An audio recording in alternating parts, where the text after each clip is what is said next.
Hello class, good morning.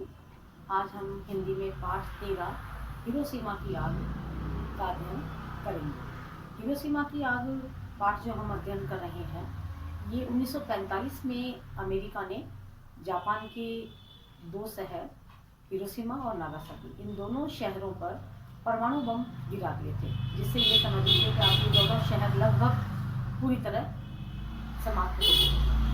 वहाँ कुछ नहीं बचा था। परमाणु बम गिरने के बाद आप समझ सकते हैं कि क्या बचेगा। तो ये एक इतिहास का कलंकित पन्ना है जो अमेरिका ने अपने हाथों से 1945 में लिखा था और जिसको जापानी कभी जीवन में नहीं भुला पाएंगे। पहले मैं आपको इसके शब्दार्थ बताऊं। विस्फोटक, फटने वाला, जो चीज़ फट जाए विस्फोटक कहलाती है। विलीन, लुप्त हो जाना। प्रलयकारी, विनाशकारी। तबाह, नष्ट हो जाना। पलायन होता है किसी भी परिस्थिति से बच करके भाग जाना, ठीक है ना। किसी भी जब परिस्थितियाँ खराब हो जाए तो कोई व्यक्ति कहीं और चले जाते हैं, वो हो जाता है पलायन, ठीक है। तो आपको मैंने बता दिया हिरोशिमा और नागासाकी जापान की दो शहर हैं जिन पर अमेरिका ने परमाणु बम गिराए थे और ये मानव प्रगति के इतिहास में एक कलंकित पन्ना उन्होंने लिखा था। हमें संकल्प करना चाहिए कि इस तरह की दोबारा से घटना न दोहराई जाए। पाठ के स्टार्ट में बता रहे हैं कि उस दिन जापान के हिरोशिमा शहर का आसमान नीला और साफ था, बिल्कुल जो रोजाना की तरह होता है वैसा ही था। लोग बसों में, कारों में बैठ करके अपने अपने काम पर जा रहे थे। हिरोशिमा में 7 नदियां हैं, वो धीरे धीरे बह रही थी। गर्मी का मौसम था और सूरज की किरणें पानी की सतह पर थिरक रही थी। जापान के बड़े बड़े शहर जो है टोक्यो, ओसाका और नगायो पर कई बार हवाई हमले हो चुके थे। हिरोशिमा अभी इन हमलों से बचा हुआ था। हिरोशिमा के लोग इस बात से खुश थे कि उन्होंने हवाई हमलों से बचने के लिए जो कुछ संभव था सारी की सारी तैयारियां पहले से कर ली थी। आग न फैले इसलिए पुरानी इमारतों को गिरा दिया गया था और सड़कों को भी चौड़ा कर दिया था, जिससे आसानी से अपना बचाव किया जा सके। जगह जगह आग बुझाने के लिए पानी का प्रबंध कर दिया गया था। बमबारी की स्थिति में लोगों को छिपने के लिए सुरक्षित स्थान बना लिए गए थे। काफी उन्होंने अपनी तरफ से अपना बचाव पूरा रख रखा था। हर एक नागरिक अपने साथ दवाइयों की एक छोटी सी थैली रखता था। क्यों करते थे? क्योंकि उन्हें पता था कि उन्होंने कई बड़े शहरों पर, टोक्यो, ओसाका, नगायो पर हवाई हमले हो चुके हैं, इसलिए हवाई हमलों से बचने के लिए उन्होंने ये काम किया था, ठीक है। परमाणु बम से बचने के, परमाणु बम के बाद तो कुछ बचता ही नहीं है, ठीक है। तो ये सारे उन्होंने बमबारी से बचने के लिए उन्होंने खास प्रकार के कवच बनाए थे और हेलमेट भी पहनने लग गए थे। खास प्रकार के कवच और हेलमेट कि हवाई हमला जब हो, बमबारी जब हो तो उनका बचाव हो सके।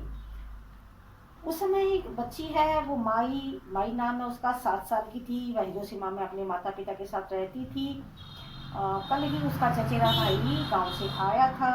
वह अपने साथ खेत से कुछ ताजी शकरकंदियां लेके आया था। माई को माता पिता के साथ सुबह सुबह शकरकंदी का नाश्ता करना बहुत पसंद था, इसलिए वो चचेरा भाई शकरकंदियां लेके आया था। माई को बड़ी भूख लग रही थी और शकरकंदियां उसे बहुत पसंद थी, इसलिए वो खाने के लिए बैठने लगे। तब भी अचानक से एकदम से भयंकर हादसा हुआ। चारों ओर आंखों को चौंधा देने वाली बिजली कड़की। बिजली पहले नारंगी कलर की थी, क्योंकि पता आपको भयंकर जब विस्फोट होगा तो किस तरह से बाद में सफेद हो गई। ऐसा लगने लगा जैसे हजारों दिनों से एक साथ बिजली गिरी हो। इस भयानक धक्के के प्रभाव से ऊंची ऊंची इमारतें कांपने लगी और ढहने लगी।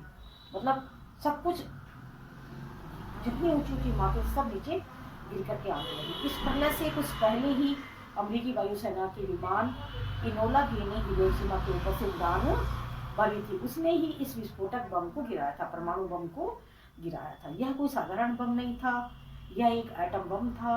बम का नाम था B-29। विमान के चालकों ने इसे लिटिल बॉय कहा था। क्या कहा था? Little boy.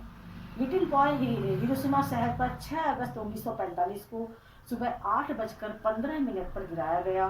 बम के विस्फोट के धक्के से माई तुरंत बेहोश होकर के नीचे गिर गई। कुछ घंटों बाद जब उसे होश आया तो चारों तरफ सन्नाटा ही सन्नाटा था। आसमान का रंग काला स्याह हो गया था। शुरू में तो वह हिल भी नहीं पा रही थी। वह सब चीजें जलती हुई देख रही थी, डर गई। फिर अंधेरे में कुछ दूरी पर उसे एक लाल रोशनी दिखाई पड़ी उसके बाद उसे माँ की आवाज़ें सुनाई पड़ी। माँ उसे चिल्ला चिल्ला करके बुला रही थी। माई ने बड़ी मुश्किल से अपने ऊपर पड़े हुए लकड़ी के तख्ते को हटाया। तब उसे उसके पास माँ दौड़ी हुई आई और उसे अपने गले से लगा लिया। हमें जल्दी करना चाहिए, माँ ने कहा। देखो तुम्हारे पिता आग में कितनी बुरी तरह से फंसे हुए हैं। कुछ देर तक तो माई और उसकी माँ आग का भयानक तांडव देखते रहे और प्रार्थना करती रही। फिर माँ ने तेजी से लपटों में घुसी और पिता को सुरक्षित बाहर निकाल करके लेके आ गई। जब आग में होता है कोई इंसान तो कंबल ओढ़ करके दूसरा इंसान जाता है और उनको भी, सामने वाले को जो फंसा हुआ है आग में, उसको भी कंबल में लपेट के लेके आ जाता। तो माई की माँ ने भी ऐसा ही किया। कुछ देर बाद तो माई और माँ आग का भयानक तांडव देखती रही। फिर पिता को सुरक्षित निकाल करके लेके आ गई। अच्छी तरह से पिता की हालत का मुआयना करके माँ ने कहा बुरी तरह से जल गए हो। फिर उन्होंने अपने किमोने के कमरबंद को खोला और अपने पति के शरीर के ऊपर पट्टी बांधी। उन्हें ये संतुष्टि जरूर थी कि परमाणु बम गिरने के बाद भी हम थोड़े से एक साथ में हैं, उन्हें ये जरूर लगा। उसके बाद उन्होंने पति को पीठ पर बैठाया और माई का हाथ पकड़ करके दौड़ने लगी। नदी की तरफ चलो, हमें जल्दी से जल्दी नदी पर पहुंचना है, माँ ने आदेश भरे लहजे में कहा। तीनों तेजी से नदी में जाकर पानी के अंदर कूद पड़े। कूदते समय माँ को माई का हाथ छोड़ना पड़ा। माई चांद मुझे कसकर पकड़े रहो, माँ चिल्लाई। ठीक है ना। आग से बचने के लिए भागने वालों की लंबी लंबी भीड़ थी। माई ने देखा, क्योंकि पानी में पहुंचने के बाद आग का असर खत्म हो जाता है। माई ने देखा बहुत से बच्चे के पूरे कपड़े जल गए थे, उनके होंठ, आंखों की पलकें फूल गई थी, वे इधर उधर भटक रहे थे, चिल्लाते हुए भूतों जैसे लग रहे थे। कुछ लोग इतने कमजोर हो गए थे कि सीधे मुंह के बल जमीन पर गिर पड़े, बाकी लोग ऊपर गिर गए थे और वहाँ पर लाशों के ढेर लग गए थे। माई और उसके माता पिता ने पलायन जारी रखा, चलते गए वो। जल्दी ही उन्होंने दूसरी नदी को पार कर लिया। नदी के किनारे पर पहुंचते ही माई ने पति के शरीर को तट पर रखा और वह खुद उनके पास लुढ़क गई। माई को अपने पैरों के नीचे कोई चीज चलती हुई महसूस हुई। टप टप टप एक चिड़िया थी, एक नन्ही सी अबालिन, वहाँ के पक्षी होते हैं वहाँ की चिड़िया। उसके पंख जल गए थे और वह उड़ नहीं पा रही थी, लड़खड़ाते हुए टप टप करके चल रही थी। एक आदमी का शरीर धीरे धीरे नदी में तैरता जा रहा था, उसके पीछे पीछे एक बिल्ली थी। ये सारे भयानक दृश्य वो देख रही थी। तब माई ने पीछे मुड़कर देखा तो उसे कम उम्र की औरत दिखाई दी। वह एक बच्चे को पकड़े हुए थी, रो रही थी। हम किसी तरह यहाँ तक बचकर आ गए हैं, मैंने इसे दूध पिलाना बंद कर दिया है। उसने कहा अगर दूध नहीं पी पा रहा है वह मर गया। औरत अपने बच्चे को कलेजे से चिपटाए हुए थी, नदी में घुस गई थी।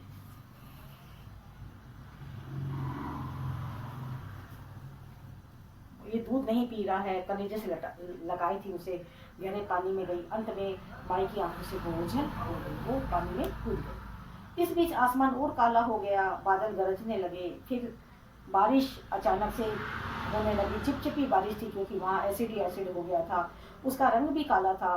फिर आसमान में एक इंद्रधनुष निकला, उसमें आसमान में भी कुछ कालिख कम हुई। इस मंद रोशनी में मरे हुए और जख्मी हुए लोग साफ दिखाई देने लगे। 9 अगस्त 1945 के दिन, जिस समय माई और माँ अपने ध्वस्त शहर को देख रहे थे, उस वक्त जापान के एक अन्य शहर नागासाकी पर भी एटम बम गिराया गया था। वहाँ भी हिरोशिमा की तरह ही हजारों की संख्या में लोग मरे और जो बचे उनका सब कुछ तबाह हो गया था, कुछ भी नहीं बचा था।